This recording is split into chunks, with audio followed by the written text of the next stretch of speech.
England captain Ben Stokes நேற்று மேட்ச்ல ஒரு மோசமான ஒரு விஷயத்தை பண்ணாரு. அது என்னன்றதை அதுக்கு முன்னாடி நேற்று இந்தியா பண்ண ஒரு சிறப்பான தரமான சம்பவத்தை இந்த வீடியோவில் பார்க்கலாம். ஜெயச்சந்திரனின் அடடா ஆடியோ ஆஃபர் 5 முதல் 70% வரை டிஸ்கவுண்ட். சம்மர் ஹாலிடேஸ் வந்தாச்சு, நம்ம ஜிடி ஹாலிடேஸும் வந்தாச்சு.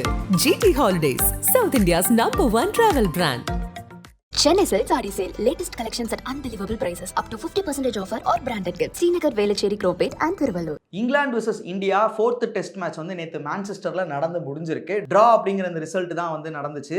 அண்ட் அதுக்கு முன்னாடி நாம பார்க்க வேண்டிய ஒரு முக்கியமான விஷயம் என்னன்னா, இந்த மேட்சை இந்தியா தோக்குற மாதிரி இருந்துச்சு.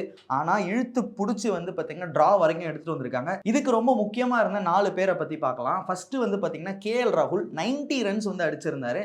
அண்ட் அதுக்கப்புறம் சுப்மன் கில் நம்ம கேப்டன் இருக்கார்ல, அவர் ஒரு 103 ரன் அடிச்சு அவுட் ஆயிட்டாரு. அண்ட் அதுக்கப்புறமா இங்கிலாந்து விக்கெட் எடுத்து ஈஸியாக டீம் முடிச்சு விட்றலாம் அப்படின்னு தான் நினச்சாங்க.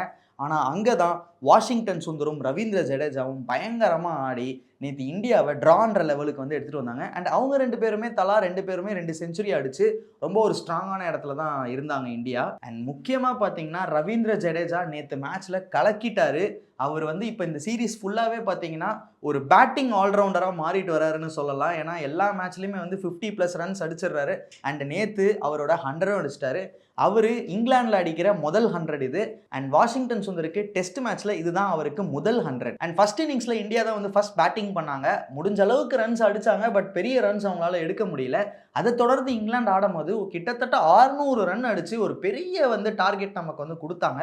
அதை எப்படியாவது அடிச்சு நம்ம டார்கெட் செட் பண்றதுக்குள்ள நமக்கு கண்டிப்பாக இங்கிலாந்து தான் ஜெயிப்பாங்க, இங்கிலாந்து தான் ஃபேவரட்ஸ் அப்படிங்கிற மாதிரி ஒரு நிலைமை தான் இருந்துச்சு. 4வது நாள் வரைக்கும் இங்கிலாந்து தான் இந்த டெஸ்ட் மேட்சை டாமினேட் பண்ணிட்டு இருந்தாங்கன்னு சொல்லலாம். அண்ட் முக்கியமாக அந்த 5th டே தான் அப்படியே மாறுச்சு. 4th day second innings India batting ஆடுறதுக்காக வந்தாங்க.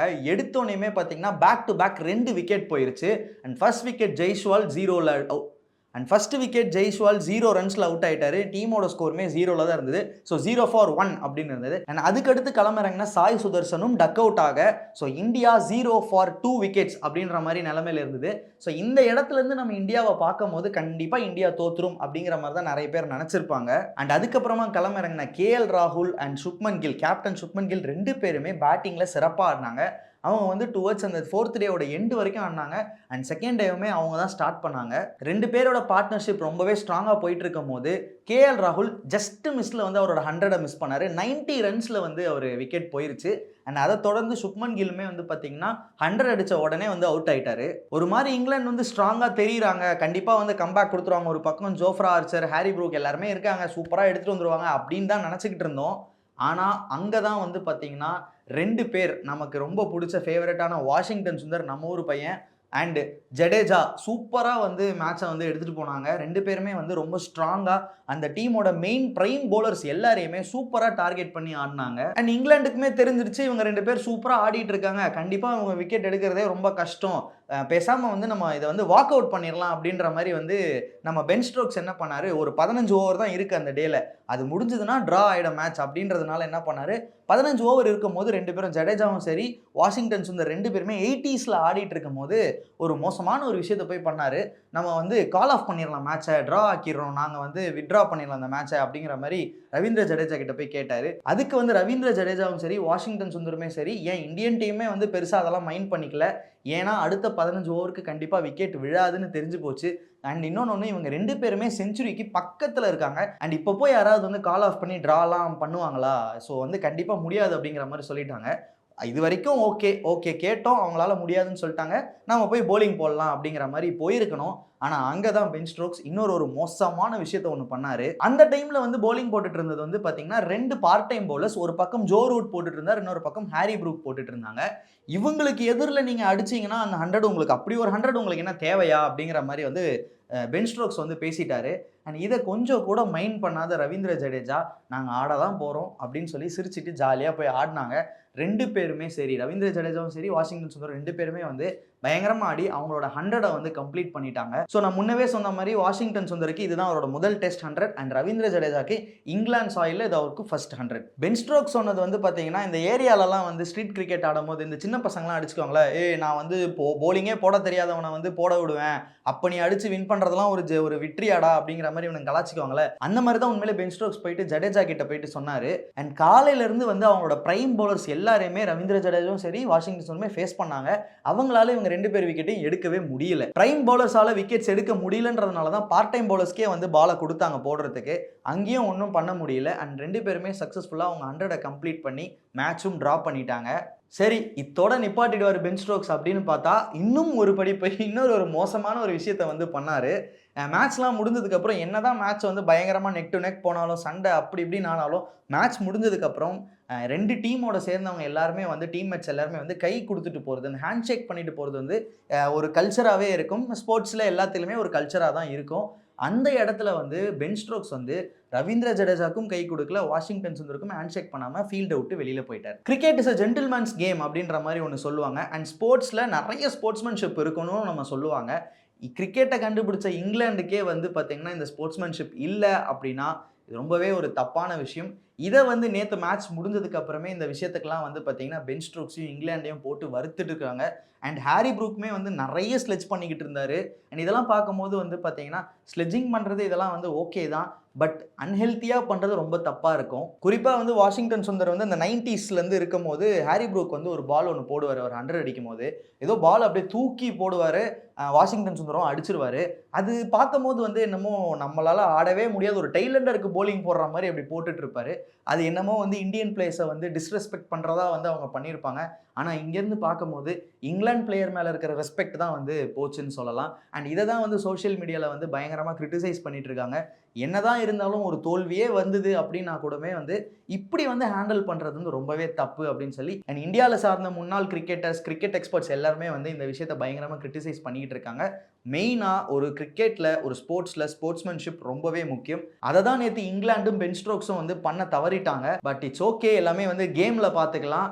மொத்தமாக இந்த சீரீஸில் வந்து பார்த்தீங்கன்னா 5 டெஸ்ட் மேட்ச் இருக்குது. இதில் வந்து இந்தியா ஒரு மேட்ச் தான் ஜெயிச்சிருக்கு, இங்கிலாந்து 2 மேட்ச் ஜெயிச்சிருக்காங்க, ஒரு மேட்ச் ட்ரா ஆயிருக்கு. ஸோ கடைசி டெஸ்ட் வந்து ஆரம்பிக்க போகுது. இதில் ஒருவேளை இந்தியா ஜெயிச்சாங்கன்னா சீரீஸ் வந்து நில் ஆகிடும், 2 பேருக்குமே ட்ரா அப்படின்ற மாதிரி முடிவு வந்துடும். இல்லை இங்கிலாந்து ஜெயிச்சிட்டாங்கன்னா இங்கிலாந்து தான் இந்த சீரீஸை வந்து கைப்பற்றுறதா ஆகிடும். ஸோ இங்கிலாந்து வந்து இப்போதைக்கு அவங்க ஒரு அப்பர் ஹேண்டு தான் வச்சுருக்காங்க. 2-1 அப்படின்ற மாதிரி தான் இருக்குது. ஸோ எப்படி பார்த்தாலுமே இங்கிலாந்து தான் இந்த சீரீஸோட ஃபேவரட்ஸாக இருக்க போகிறாங்க. இந்தியா வந்து பயங்கரமாக ஆடுறாங்க அண்ட் அவங்களோட ஸ்ட்ரென்த்துக்கு விளையாடுறாங்கன்னு சொல்லலாம். ஸோ நேற்று மேட்சோட முடிவில் பார்த்தீங்கன்னா பல சம்பவங்கள் நடந்தது. என்னதான் வந்து 5 நாளில் 4 நாள் இங்கிலாந்து டாமினேட் பண்ணாலும் கடைசி ஒரு நாளில் இந்தியா பயங்கரமாக விளையாடி இங்கிலாந்து கிட்ட இருந்து அந்த வெற்றி வாய்ப்பை வந்து அப்படியே புடுங்கிட்டு வந்து ட்ரா ஆக்கி வச்சிருந்தாங்க. அதுக்கு ரொம்பவே ஒரு முக்கியமான காரணமாக இருந்தது வந்து Ravindra Jadeja and Washington Sundar, Shubman Gill and KL ராகுல். அண்ட் இதுக்கப்புறம் டீமாக செஞ்ச ஒரு சம்பவம் என்ன அப்படின்னா, ஒரு டெஸ்ட் சீரீஸில் வந்து அதிகபட்ச 350 ரன்ஸை அடித்த ஒரு டீம் அப்படிங்கிறது வந்து இந்தியா தான் இப்போதைக்கு இருக்காங்க. 7 முறை வந்து 350 ரன்ஸை வந்து தாண்டி இருக்காங்க. இது ஒரு வேர்ல்டு ரெக்கார்ட் அப்படின்னு வந்து சொல்லலாம். அண்ட் இதை தாண்டி கேப்டன் சுப்மன் கில் 2 முக்கியமான சாதனையை பண்ணியிருக்காரு. என்னதான் சுப்மன் கில் வந்து கேப்டன்சி கொடுக்கும்போது அவர் நல்லா பண்ணுவாரா, நல்லா பண்றாரா அப்படின்ற கிரிட்டிசிசம் இப்போ வரைக்கும் இருந்தாலும் ஆஸ் அ பேட்டரா அவர் உண்மையிலே பயங்கரமா ஆடிட்டு இருக்காரு. அண்ட் இதுக்கு முன்னாடி ஒரு டெஸ்ட் சீரீஸ்ல 4 செஞ்சுரி அடிச்ச 2 பேர் யாருன்னா Don Bradman and Sunil Gavaskar. அவங்கள ஈக்குவல் பண்ணுற மாதிரி சுப்மன் கில் இப்போ 4 செஞ்சுரி அடிச்சிருக்காரு. இன்னும் ஒரு செஞ்சுரி அடிச்சாருன்னா இவங்க 2 பேரையுமே தாண்டி 5 செஞ்சுரி அடித்த ஒரே ஆள் அப்படிங்கிறத வந்து வேர்ல்டு ரெக்கார்ட் வந்து சுப்மன் கில் தான் பண்ணுவார். அண்ட் அது மட்டும் இல்லாமல் ஒரு டெஸ்ட் சீரீஸில் அதிகபட்சமாக ஒரு பேட்ஸ்மேன் மொத்தமாக ரன்ஸ் அடிச்சிருப்பாங்கல்ல, அதில் ஹையஸ்ட்டாக இருக்கிறதும் பார்த்தீங்கன்னா டான் பிராட்மேன் 810 ரன் வந்து அடிச்சிருக்காரு ஒரு தனி டெஸ்ட் சீரீஸில் மட்டும். அண்ட் அதுக்கு அடுத்தபடியாக செகண்ட் இடத்துல யார் இருக்காருன்னு பார்த்தீங்கன்னா நம்ம சுப்மன் கில் தான். 722 ரன்ஸ் அடிச்சிருக்காரு சுப்மன் கில். இன்னும் 88 ரன்ஸ் தான் வந்து அவருக்கு இருக்கு. அந்த 88 ரன் 89 ரன் அடிச்சிட்டாரு அப்படின்னா அதுலேயும் சுப்மன் கில் தான் லீடிங் ஆயிடுவார். ஸோ இந்த 2 ரெக்கார்ட்ஸ்லையுமே வந்து பார்த்தீங்கன்னா சுப்மன் கில் வந்து நின்றுக்கிட்டு இருக்காரு. அடுத்த மேட்ச்ல மட்டும் ஒரு 100 அடிச்சிட்டாருன்னா இந்த 2 ரெக்கார்டுமே சுப்மன் கில் பேருக்கு வந்துடும். ஸோ ரோஹித் சர்மா, விராட் கோலி, ரவிச்சந்திரன் அஸ்வின் இவங்க 3 பேருமே இல்லாமல் நடக்கிற ஒரு முதல் டெஸ்ட் சீரீஸ் இதுதான். 3 முக்கிய தலைகள் இல்லாமல் நடக்கிற முதல் டெஸ்ட் சீரீஸ் இதுதான்ல. ஸோ இது வந்து எப்படி இருக்கும், இந்தியா நல்லா ஆடுவாங்களா அப்படிங்கிற மாதிரியான பல விஷயங்கள் வந்து பேசிக்கிட்டு தான் இருந்தாங்க. ஆனால் இந்தியா இப்போ வரைக்குமே நல்லா தான் ஆடி இருக்காங்க. இப்போவுமே அவங்க டிஃபீட் வந்து பார்த்தீங்கன்னா ரொம்ப மோசமாக அப்படிலாம் நம்ம தோக்கவே இல்லை, சூப்பராகவே ஆடிட்டு இருக்காங்க. தோத்த மேட்ச்மே வந்து ரொம்ப ஒரு அன்லக்கியான டிஸ்மிசல் வந்து சிராஜ் ஆனார். அது அந்த ஹார்ட் பிரேக் இப்போ வரைக்குமே நம்ம எல்லாத்துக்குமே இருக்கும். அண்ட் இந்த மேட்ச்சுமே வந்து பார்த்தீங்கன்னா தோக்க வேண்டிய மேட்ச் இந்தியா வந்து பயங்கரமாக ஆடி ட்ரா ஆக்கிட்டாங்க. ஸோ சுப்மன் கில் அண்ட் கௌதம் கம்பீரோட அந்த காம்பினேஷன் வந்து ஆல்மோஸ்ட் ஒர்க் அவுட் ஆகிட்டு தான் இருக்குது. ஆனால் இன்னமும் பல பேருக்கு வந்து பார்த்தீங்கன்னா ஒரு டவுட் இருந்துகிட்டே தான் இருக்குது. இந்த டீம் உண்மையிலே இந்த வேர்ல்ட் டெஸ்ட் சாம்பியன்ஷிப் இந்த சைக்கிளில் வந்து நல்லா பர்ஃபார்ம் பண்ணுவாங்களா, இப்போவே அப்படி இப்படின்னு ஆடுறாங்களே அப்படின்ற அந்த டவுட் இருக்குது. பிளேயர்ஸ் மேலேயும் நிறைய டவுட்ஸ் இருக்குது. குறிப்பாக இந்த ஐபிஎல் வந்ததுக்கப்புறம் வந்து பார்த்தீங்கன்னா டெஸ்ட் மேட்ச் வந்து நிறைய பேர் வந்து சரியாக ஆட மாட்டுறாங்க, எல்லாருமே அந்த T20 ஃபார்மேட்டுக்கே வந்து அடாப்ட் ஆகிட்டு இருக்காங்க அப்படிங்கிற மாதிரி சொன்னாங்க. பட் என்னதான் இருந்தாலும் இந்தியன் டீம் இப்போ ஆடுறத பார்க்கும்போது ஒரு சின்ன நம்பிக்கையை வந்து எல்லாருக்குமே கொடுக்குது. குறிப்பாக இந்தியன் ஃபேன்ஸோட ரசிகர்களுக்கு வந்து பயங்கரமாக இந்த வந்து அண்ட் குறிப்பாக இந்தியன் ஃபேன்ஸ்க்கு வந்து ஒரு பெரிய வந்து ஒரு பூஸ்ட் மாதிரி இருக்குது இந்த பர்ஃபார்மன்ஸ் எல்லாம் பார்க்கும்போது. ஸோ அடுத்த மேட்ச், அதாவது 5வது டெஸ்ட் மேட்ச் 31 ஜூலை மாதம் ஆரம்பிக்குது. ஸோ ஆல்மோஸ்ட் வந்து கடைசி எண்டுக்கு வந்துட்டோம் இந்த டெஸ்ட் மேட்ச்சில். இது ரொம்பவே ஒரு முக்கியமான மேட்சாக இருக்கும். நான் முன்னாடியே சொன்ன மாதிரி இந்தியா ஜெயிச்சா சீரீஸ் வந்து ட்ரா ஆகும். ஒருவேளை இங்கிலாந்து ஜெயிச்சாங்கன்னா இங்கிலாந்து தான் வந்து இந்த சீரீஸை வின் பண்ணுறாங்கன்ற மாதிரி ஆகிடும். ஸோ வெயிட் பண்ணி தான் பார்க்கணும். உங்களுக்கு இந்த நேற்று நடந்த இந்த டெஸ்ட் மேட்ச்சில் வந்து நிறைய விஷயங்கள் நான் வந்து ஷேர் பண்ணியிருந்தேன். முக்கியமாக பென் ஸ்டோக்ஸ் பண்ண அந்த விஷயத்தை வந்து ஷேர் பண்ணியிருந்தேன். ஸோ இது வந்து அவர் பண்ணது சரிதான் அப்படிங்கிற மாதிரி சிலருக்கு தோணியிருக்கும்ல. அப்படி தோணுச்சுன்னா கமெண்ட்டில் சொல்லுங்கள். இல்லை பென் ஸ்டோக்ஸ் பண்ணது தப்பு அப்படின்னு சொன்னாலும் கமெண்ட்ஸில் சொல்லுங்கள். இந்த வீடியோவை லைக் பண்ணுங்கள். தேங்க்யூ. ஜெயச்சந்திரனின் அடடா ஆடியோ ஆஃபர் 5 முதல் 70% வரை டிஸ்கவுண்ட். சம்மர் ஹாலிடேஸ் வந்தாச்சு, நம்ம ஜிடி ஹாலிடேஸும் வந்தாச்சு. GT holidays, south India's #1 travel brand. Chennai Silks Adi Sale. Latest collections at unbelievable prices. Up to 50% offer or branded gifts. Srinagar, Velachery, Cropate and Thiruvallur.